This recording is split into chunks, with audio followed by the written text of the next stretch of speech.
चलिए तो स्टार्ट करते हैं क्वेश्चन नंबर 4, जो कि है केयर एंड हैंडलिंग पेशेंट, यानी पेशेंट का केयर और उसको हैंडल कैसे करना है। इसका ऑब्जेक्टिव है to provide effective and compassionate care while ensuring safety and comfort for patient. इसके की एरियाज क्या रहेंगे?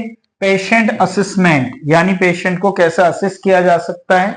इनिशियल इवोल्यूशन के थ्रू सबसे पहले उसको इवोल्यूट करेंगे, यानी पेशेंट के साथ क्या हुआ है, उसकी क्या मेडिकल हिस्ट्री है और उसके क्या सिम्टम्स हैं। Conduct a thorough assessment of the patient condition including medical history and current symptoms, क्या उसकी मेडिकल हिस्ट्री रही और अभी क्या सिम्टम्स है। Monitoring, regularly monitor vital science and any changes in the patient condition, जो भी उसके कंडीशन में लगातार चेंजेस आ रहे हैं वो मॉनिटर होने चाहिए, रिपोर्टिंग होनी चाहिए एंड डायग्नोसिस होने चाहिए, ये उसके राइट्स भी हैं। कम्युनिकेशन ये भी जरूरी है।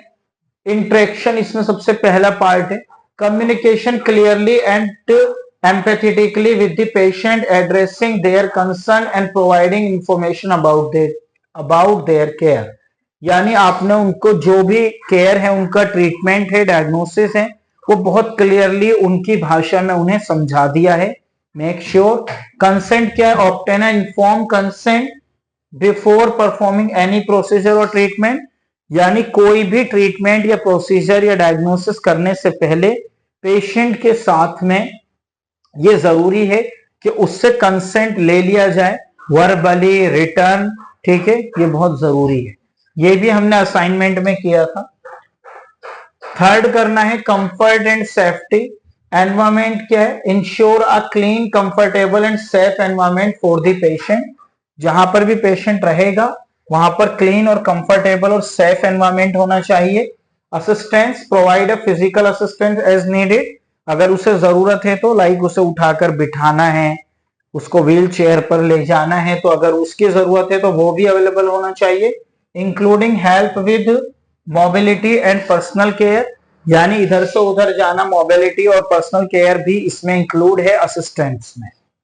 मेडिकल प्रोसीजर्स, इसमें स्किल्स सबसे पहला पार्ट है। जो भी काम उसके साथ प्रोसीजर किया जाएगा उसमें जो भी बंदा करेगा, मेक श्योर कि वो स्किल्ड पर्सन है, यानी उसे अपना काम आता है, हुनरमंद है। Perform medical procedure and treatment accurately and safety, तो जो स्किल्ड होगा वही इसको कर पाएगा एक्यूरेटली भी और सेफली भी। इसकी प्रिपरेशन होनी चाहिए, prepare and handle medical equipment properly to prevent infection and ensure effectiveness, यानी कोई भी नुकसान मरीज को नहीं होगा, इस बात का ध्यान रखना है। मेडिकल इक्विपमेंट को प्रॉपरली हैंडल करना है। रिकॉर्ड कीप करना आना चाहिए, यानी जो भी रिकॉर्ड है उसको आप ठीक से रखेंगे। इसमें डॉक्यूमेंटेशन है पहला part. Accurately document all aspect of patient care including assessment, treatment and any changes in condition, कोई भी उसकी कंडीशन में बदलाव आता है, पेशेंट की केयर में चेंजेस आते हैं, तो वो आपको ट्रीटमेंट और उसकी डॉक्यूमेंटेशन, डायग्नोसिस की, रिपोर्टिंग की, ट्रीटमेंट की रखनी चाहिए। और वो डॉक्यूमेंटेशन जो भी आपने की है वो कॉन्फिडेंशियल होनी चाहिए। Maintain patient confidentiality in all record and communication, यानी वो कभी भी किसी के साथ शेयर नहीं होगी, क्योंकि ये उसका पर्सनल डेटा है और ये की भी नहीं जा सकती शेयर, ठीक है।